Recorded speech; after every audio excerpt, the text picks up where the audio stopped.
Boom. That's good. It's perfect. And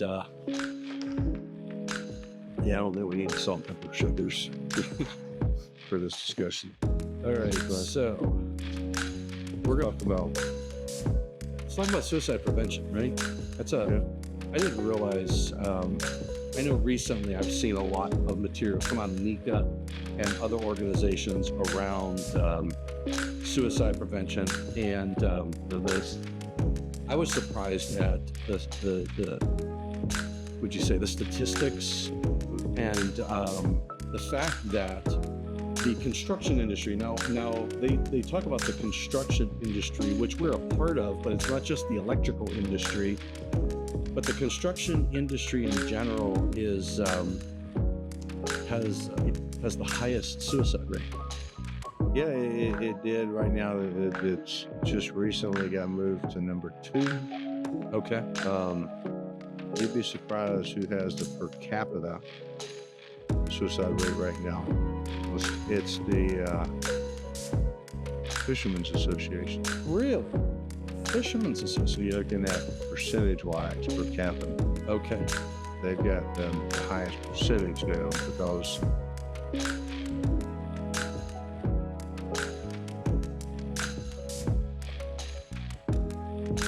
I'm here with Wes Wheeler at NICA. We are at NICA at the NICA offices in Washington, D.C. And we're going to take some time to talk about suicide prevention. I know, Wes, you're very active in that area, and I know you're doing a lot of good there. And I would love to share whatever we can share with others around this thing we call suicide prevention. Well, and thank you again for the opportunity to be here, Tom, and to talk about this important issue. I mean, and I may have alluded to it in the previous conversation we had, but it's to really kind of dig deep into what we're talking about here and how it pertains to the construction industry. The construction industry has historically had the highest percentage per capita of deaths by suicide compared to other industries. And when you look at males, for instance, have a 65% higher rate of deaths by suicide. And, looking at the male mentality in construction industry, that, we can do it, whatever it takes. We're gonna take care of it. And it's that masculine, we don't feel like we can ask for help, or we don't feel like, it's appropriate. But I think one of the key aspects, our CEO, David Long with NICA, even expressed it last year at the convention in Philadelphia, that 5 times as many people died by suicide in the construction industry than was actually killed by the Focus 4, the struck-bys, the falls, the electrocutions, the caught in betweens. Those, when you look at, we're hollering about, 1,000 people getting killed in the Focus 4, and everybody is let's do something about it. Let's do something about it. Let's make our job safer. Yet 5,000 people are dying each year by suicide. Yeah. And I think that really is a hard pill for us to swallow. When we realize there's such a problem, we have to identify, why is construction industry so susceptible to this prone to death and suicide? And I just want to clear up one thing here as we move forward, because there's a lot of people in this call that, we've heard about suicides over the years. And I grew up with, terminology is that, this person committed suicide. Well, you commit a crime, you don't commit suicide. When you commit to doing something, you have the rationale or the thought process that you can see it through, right? You don't commit suicide. You die by suicide. And I think that when we start looking at terminologies, and this is one of the things that we stress now in the conversations that we're having, is that we have many of our family and friends and others that have died by suicide. In the construction industry as a whole, can bring certain factors, mental factors, physical factors, opioid, addictions, all these things that you know, construction industry is a physical trade. We get sore. We get, at the end of the day or the end of the week, or we get injured, and then doctors prescribe us opioids, and all of a sudden we find ourselves dependent on that medication. So Sure. dependent that we can't even function when our injuries have healed without the medication. Right. And a lot of people kind of feel like that's a dead end. It's a dead end road.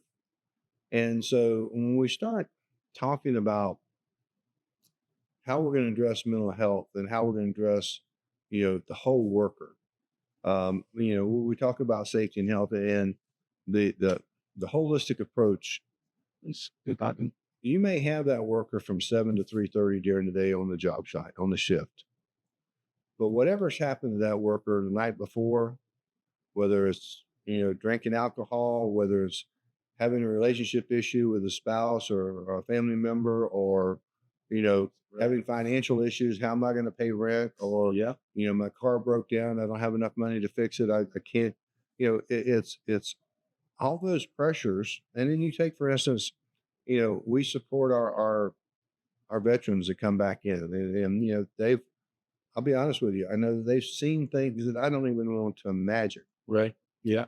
And so they're bringing a lot of those cases with them that they are, they can have flashbacks at any point in time. And we really have to be supportive because they're the ones fighting for our freedom, and we really want to support them in everything that they do. Construction industry is just as important. I mean, if we didn't have the construction industry, I mean, who's building our roads? Who's building our buildings? Who's built this building over Who's here? building this building here? I mean, think Yeah. about it. It's construction industry, and they were even deemed, essential workers back during the COVID because they knew that if we didn't have utility workers, for instance, upgrading the electrical systems, we didn't have utility workers building the hospitals and the resources, and even setting up some of the temporary hospitals and locations during the COVID pandemic. Right. I mean, all these workers are considered essential workers, but with that brings additional power or additional, stress and additional things that, absolutely, yeah. I need you to do this. But then the other thing about construction industry, and this is prevalent too as well. I mean, we don't have enough workers. We need more people in the industry to kind of, get the work done. But with that, we have fewer skilled tradesmen. We have fewer skilled supervisors that have really been around for a number of years and understand what it takes to motivate a worker, understand what it takes to get a job done. Sure. And then you have somebody with, if they lack the skills in leadership, they lack the skills in layout, they lack the skills in being able to put together a team, it shows. And the stress then shows up on the individual. I can't work for this guy anymore. I can't work for this girl anymore. I can't, this is too much for me to handle.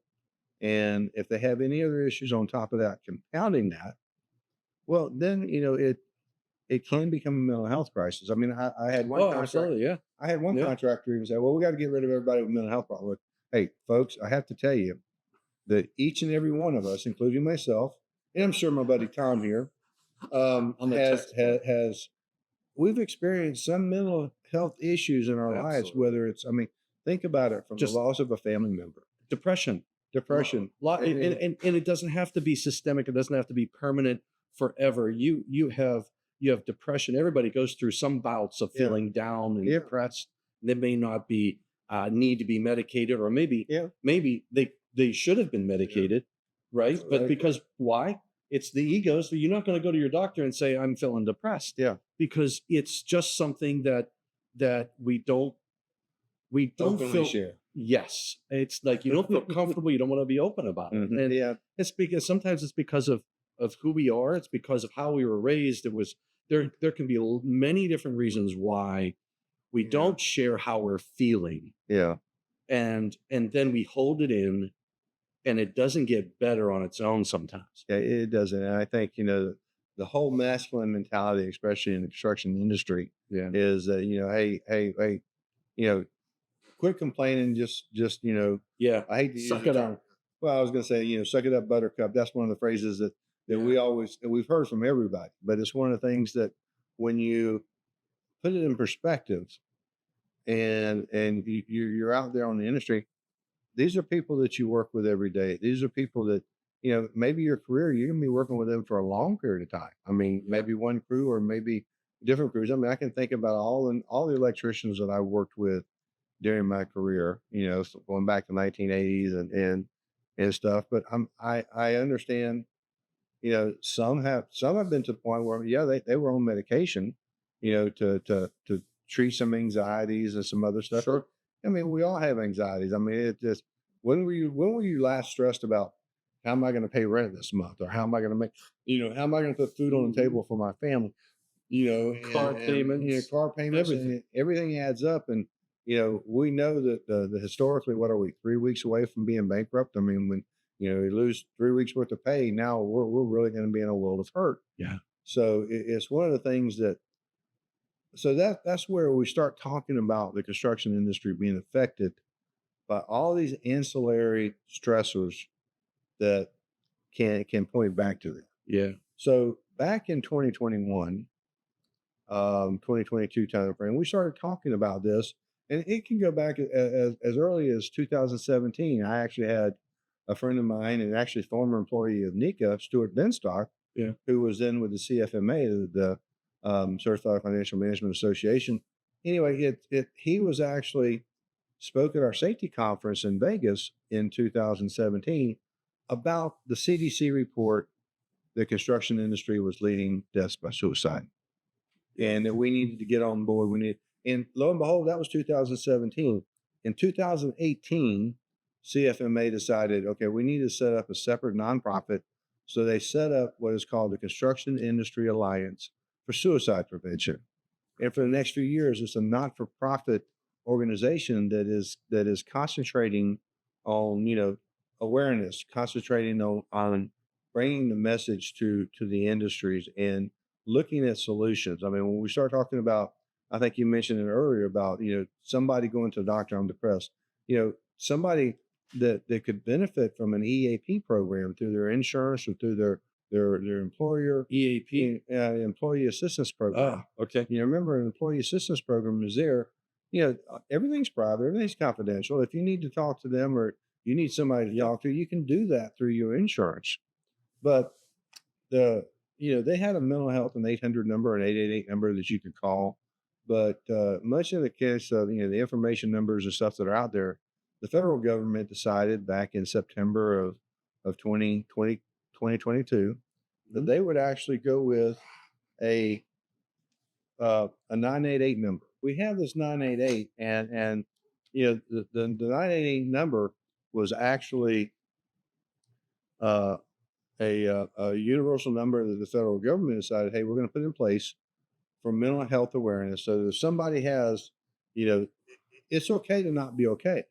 You really do have to recognize that, there's going to be times that you're not going to be 100%. And sometimes it's just a matter of, talking with somebody. Sometimes it's just a matter of, of verbalizing what's going on, or, here's a situation. What are some choices that I may have that could help me deal with it? And I go back to, a lot of times mental health is also tied to physical health.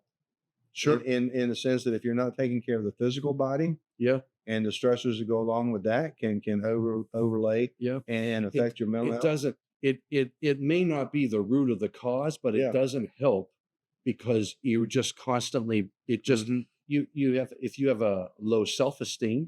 Because of maybe a weight condition or it doesn't matter. Maybe there could be many different reasons. But the bottom line is we are all together, and we need to communicate more. We have to be, it's easy to say we need to be more open and we need to communicate, but it's so hard when it's you. Right. It is so hard when it's you. We know that the construction industry is it used to be the highest. Now it's the second highest. We know that more men are at risk in that industry. And when you say, why is that? It's the makeup, like to your point earlier, it's the I'm not. If I say I'm having some challenges, if I say I'm not having a bad day or whatever, or I'm having a hard time meeting the bills, I'm failing. You may feel like you're failing as a parent, you're failing as a husband, you're failing as the breadwinner, right? And that's not a good place to be in. And it's very hard to admit you're having a rough time. Yeah. And men, I just think that, just as I don't know if it's the machoism, it's the Whether it's testosterone. whether it's and we talk about men's groups, and there's men's groups at churches, and men's group and softball teams, and all the other things that it really is about socializing. And I think one of the things that's happened over the last few years that's really kind of compounded this problem is we've become distant. We've become separated physically and mentally from a lot of people that we used to socialize with on a regular basis.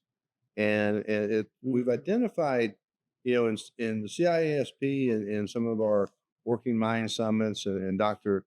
Sally Spencer Thomas and some of the other experts in this field, including Chris Lockwood and Mates in Construction for Australia, for instance.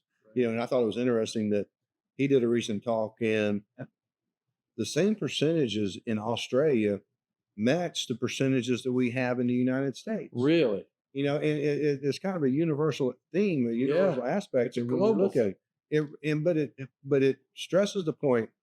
It's not just a construction issue; it is a societal issue. Yeah. And if we can come together and solve it, and put people at comfort levels, and going back to before I go further, we talk about this, and that's where Mechanical Contractors Association, the Association of Union Constructors, the Sheet Metals National and Air Conditioning National Association, and NECA, the National Electrical Contractors Association, we partner and say, hey, look, we went and got these chips made.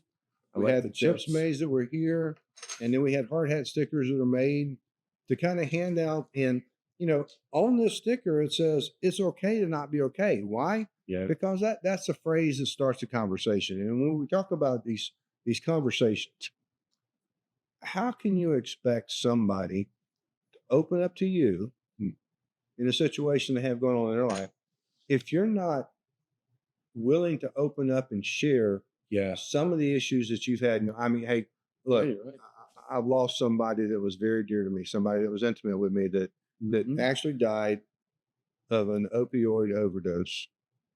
And I don't say it was suicide intentional, but the fact that she was addicted to opioids due to an injury that occurred.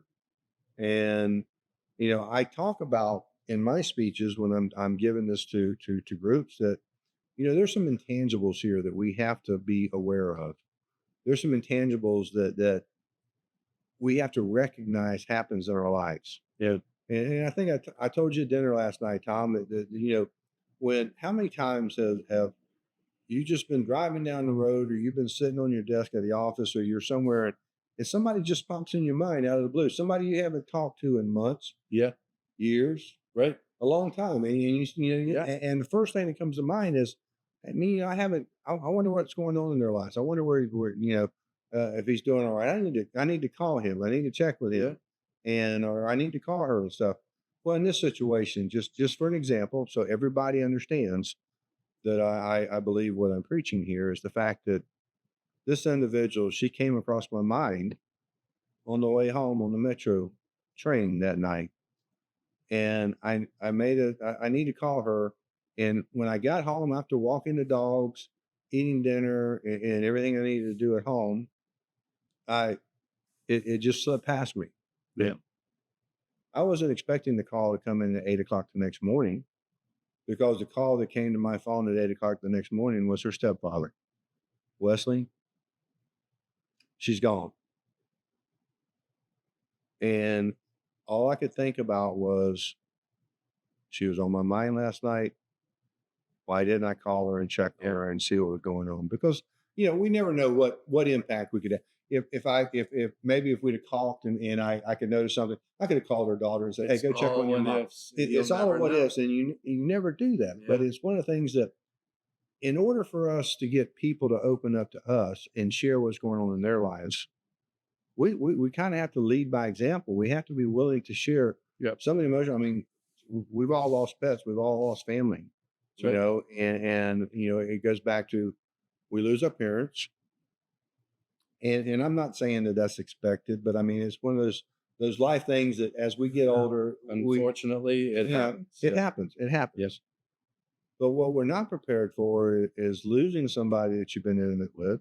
Yeah, it's not losing a brother that's only a few years older than you, That's right. and of cancer that could have been caught.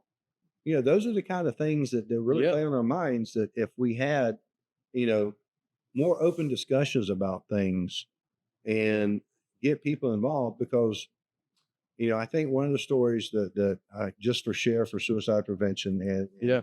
I'm going to go back because I commend this guy for he's actually a Golden Gate Bridge survivor. Mm-hmm. Okay, Kevin Hines, you probably heard him. He actually spoke at one of our NICA safety summits that we did virtually a couple of years ago. But I've heard his story numerous times, and I've got to share because of the fact that one of his stories is that he was on the ground, sitting on the ground for about 45 minutes or somewhere between 30 minutes and an hour, but he was sitting on the ground, and people were constantly walking by, looking at him, not engaging. Nobody said, "Hey, you all right? Is anything going on, or what's Right. going on?" Nobody said a word. Nobody engaged with him at all. And at the end of that time, he says, "Hey, nobody recognizes, nobody sees me. I'm not important. It's just time for me to end it." Mm-hmm. And that's when he said he got up, ran to the bridge, and jumped off the bridge. It was the moment that his fingertips left the railing that he said, "Wait, this is a mistake. I don't want to die. I want to live." And that statement, that prayer request, whatever it is, it's that will to live, and all the things that happened after that enabled him to, that actually enabled him to be rescued. I mean, he broke his back, but an otter actually brought him to the surface. That's so he could breathe. amazing.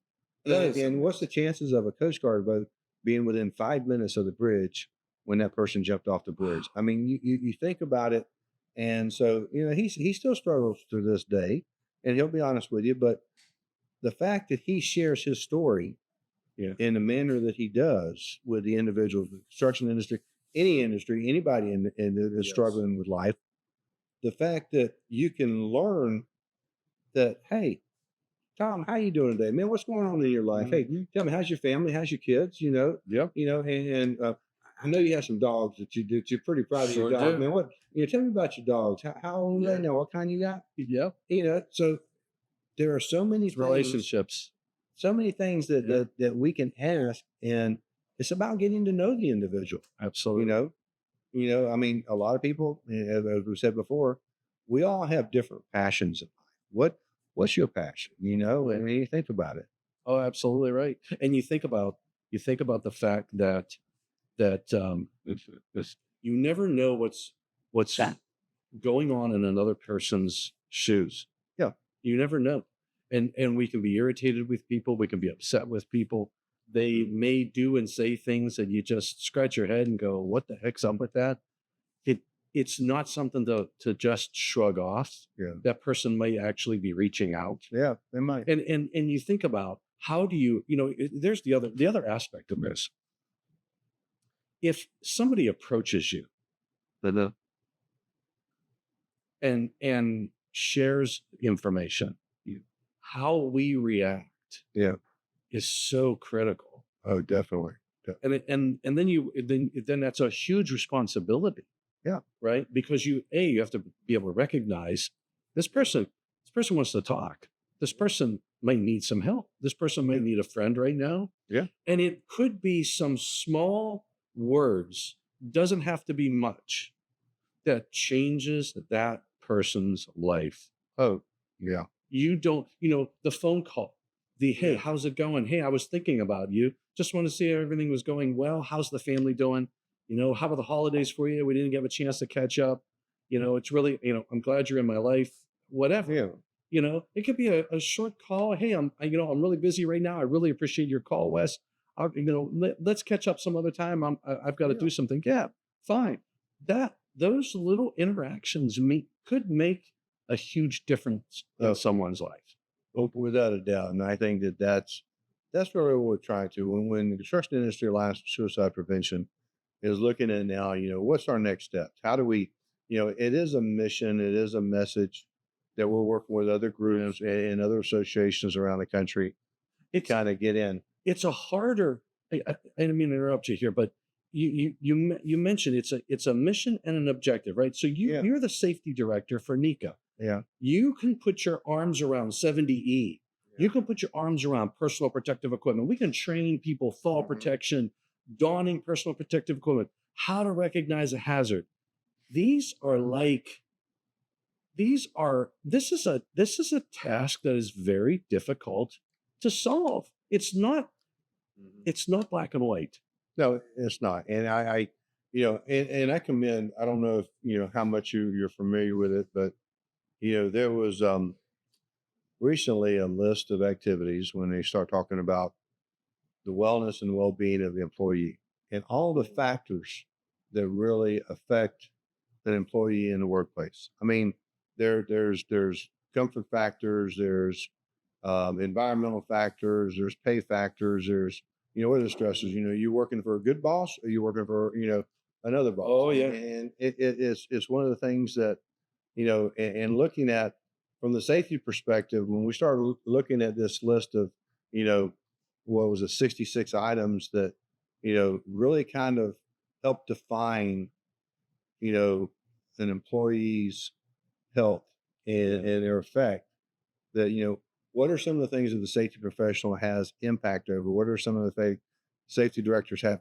influence over? And granted, we may not be able to handle the financial pay for this individual. That's not within our scope.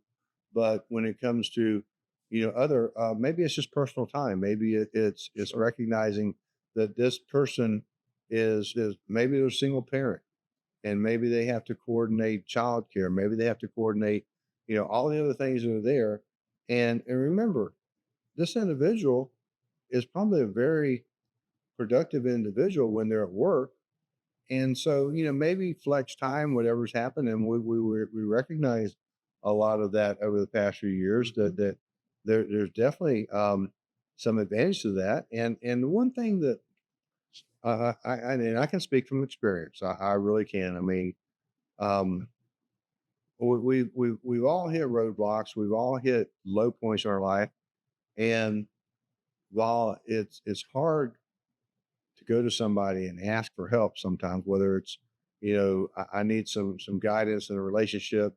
um hey, I'm really struggling financially here right now. I just got out of divorce, and I'm trying to make house payments, I'm trying to pay here and trying to do this, and as um you know I I really, my credit's extended, I don't have any credit left. Yeah. I need something to help carry me over the next 3 months so that I can feel like I can get back on. And having somebody step up to the plate and help me out in those situations Sure. really kind of showed me that there are people that care about you. And in the construction industry, we're worried about the construction industry, and I know we're being selfish here, but we need people. We can't Oh, afford to yeah, lose no. anybody. Now, No, when we talk absolutely. about safety and we talk Yeah. about 988 Yeah. and we talk about construction suicide, the reality of it is we need every person, everybody, every trained, skilled professional in what we're doing, because I mean, where are we going to be at in 5 years, 10 years? As this attrition and people, retire Right. out and stuff. I mean, we've got to get Yeah. people back into the trades, and we've got to make sure that, we can sustain our industries, especially the electrical industry. I mean, you think about, you know, I think we were talking about the electrical industry. It has changed so much, so fast Yeah. over the years. I mean, I remember telling apprentices years ago that congratulations on completing your apprenticeship. Your education has just begun. That's exactly You right. know? That's exactly right. It's one of the things that we all have to keep that mentality. But when we do struggle, know that there's members out there, there's people out there that care. Yeah. I mean, whether it's a good friend, maybe you got a friend from high school, maybe you got a friend from college, maybe you got a friend from who you work with, your apprenticeship, and because I'm going to tell you another personal story related to deaths by suicide Yeah. in the construction industry. It's not just the field workers. It's not the people in the field taking supervision from somebody else. It is the field workers, but it's the project managers that are under the stresses. And I think it's been said before. And I remember my boss telling me the story. He says, Wesley, he says, the happiest day of your life is the day that you win a bid. The most stressful day in your life is a day that you win a bid. Because you do the full gamut of emotions from high to lows, like, I got the job. What did I leave out to get the job? Yeah. And then you find out that there's $100,000 or more left on the table somewhere that you left something out of the bid. And I know the individuals that have experienced that. I mean, I've experienced, similar situations where I've had to go back to the owners to say, hey, look, they're telling us we got to supply this. We didn't have it included in the bid because it's supposed to be owner supplied equipment, but just long story short. And, their response to me was, well, if we have to cover it, we have to cover it. We just have to make it up another way. And I know you're going to be able to do it. Yeah. And we pulled together, and it's my understanding that, we made money on the project at the end of it. Sure. And it's all in how you manage that. But there's other individuals, and one in particular that I went to apprenticeship with that was, top of the class, everything else. And making that transition from being a field worker to an office worker is a difficult one because at the end of the day in the field, we can see what we've accomplished. I can see, if you look up in the back, you see light fixtures hanging on the walls and light fixtures hanging in the ceiling. At the end of the day, we look back and in construction workers, including electricians, we're very proud of what we've installed. Absolutely. And we can look back and say, I had a productive day. Yep. You go into the office and you bid jobs and you work on a job for 2 weeks and you bid it and you don't get it. And that's like, I just spent 2 weeks estimating this job and I didn't get anything. I don't have nothing to show for it. Throw it in the paper. I'm sorry, I got to start bidding another job. And that and the hit ratio for somebody being successful is not as much as you would think it is. That's right. And an individual that I knew personally, an individual I went to apprenticeship with and stuff. When I got the word that he died by suicide, and I'm sitting here thinking to myself, I hadn't talked to this individual in years. We should have stayed in contact because, as he rolled up the ranks in the company he works for, and I rolled up the ranks in the company I work for, but we still had that camaraderie when we was in school. We all studied together. We all, but why didn't we continue that on after we graduated? So it's, knowing those type of struggles affect us, and why in construction industry, it's the owner that, how am I going to make payroll this week?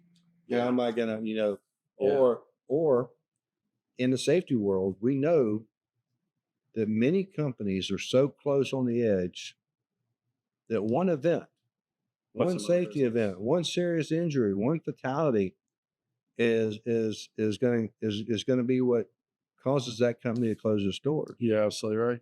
And you said it right early on, is that it's a holistic. We just had a different discussion. Yeah, about the holistic perspective of the worker, of the construction worker, whomever it is. Yep. You may be in a job that doesn't have an immediate return. You can't look back at your work and say, wow, I really got a lot done today. I achieved this. That panel's been put on the wall. That beam has been put up. We put the roof on today. Whatever, you can physically see it. You may not be in that role, but you might be able to do that in other ways via exercise, other types of hobbies that don't add cost. Your hobby might be keeping the front lawn in shape, might be gardening, it might be planting some seeds, whatever it is that you might be able to get that return. Because I know, in my opinion, Yeah. I know the way I am. I used to love programming. I used to love digital and electronics because I could do something and immediately see the results. Yeah. Especially programming. You Oh, can write a definitely. software application and it's either going to work or it's not going to work. And then when it does what you expected it to do, it's like, wow, it may have taken me 4 or 5 hours to get it done, but The pride, the pride is there, and to that point, I can tell you many of examples along that same lines, because I think that's one of the things that I love about the electrical trade is by learning the code, by learning the electrical trade. Okay, I can take an idea, I can take a concept, I can design it, yeah, I can go out and install it, install the equipment. I can pull the wire, I can make it up, I can program it, I can turn it on. And like you say, when you press the button and it does what it's supposed to do, I yeah, remember a guy coming to me and says, "Hey, you made these changes, you made these modifications.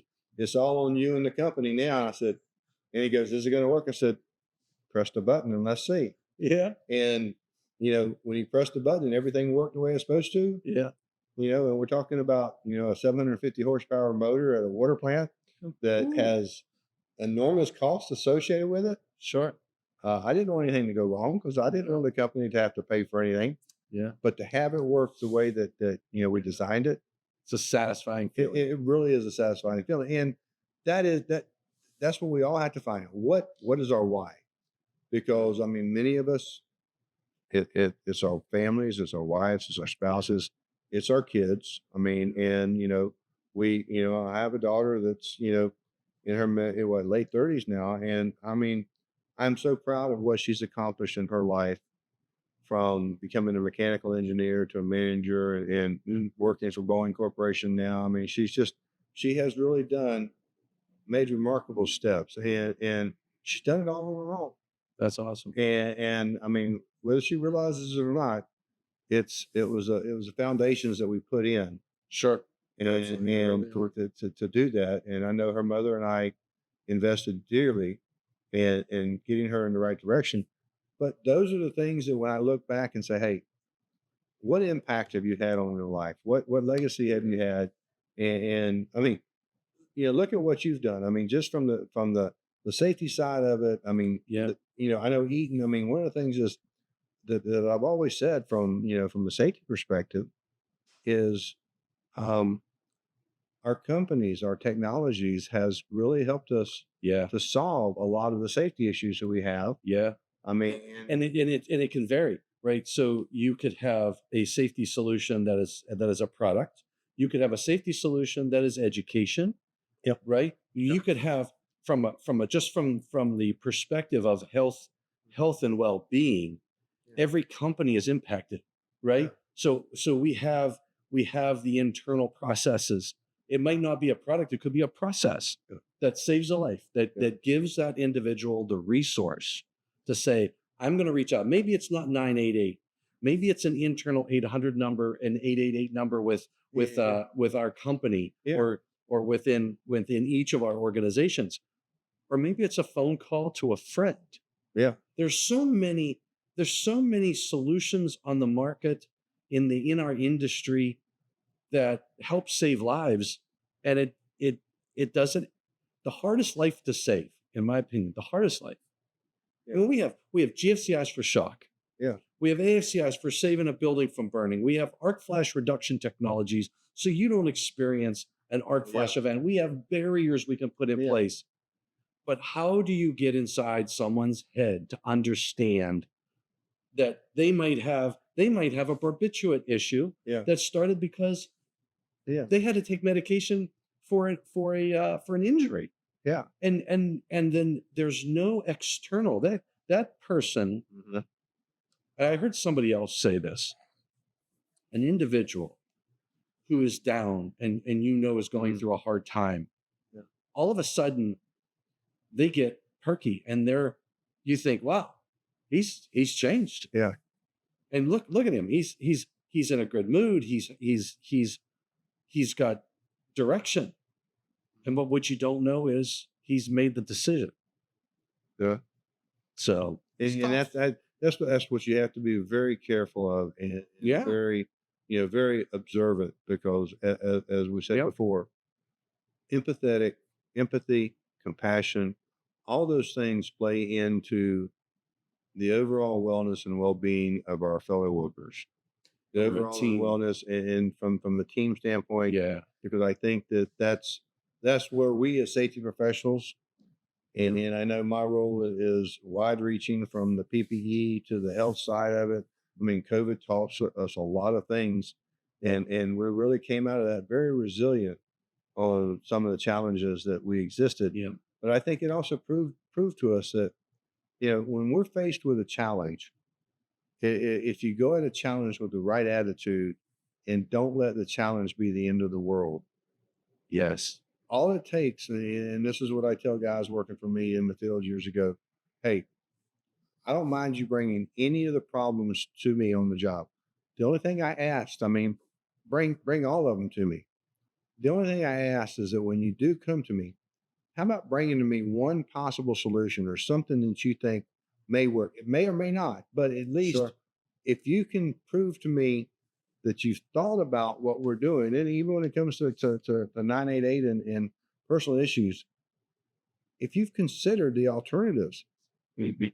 death is not really the option that you want to use. yeah, yeah, I mean, life is going to be our choice all the time. yeah, And I think that's where we have to really invest more in the personalized nature of what our workers are. And, whether it's companies offering financial education to these workers, how to plan for retirement, how to manage money, how to create a savings plan. Hey, look, yeah, I'm gonna be honest with you here. I mean, I twice divorced. I'm on number 3. It's one of the things that we all have relationship issues, and it's, maybe I need to talk to a clergy, or maybe I need to talk to yeah, a professional, or somebody about, hey, what's my pattern here? And it helps us sometimes, as we said earlier in this conversation, about verbalizing what we've got thinking inside. And the other side of it that I will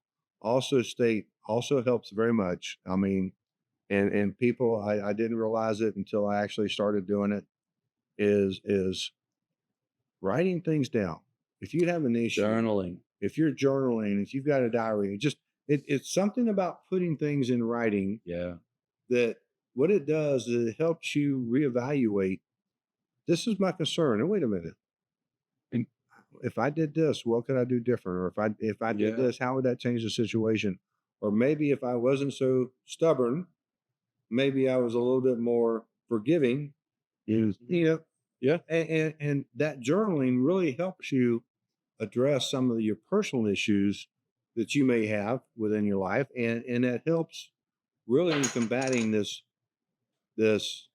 death by suicide crisis that we have going on in our industry yeah, and socially across the world. I mean, I think that, as we talked earlier, the fact that, Mates in Construction Australia has similar values, or honestly similar values, similar numbers and statistics that we have in the United States.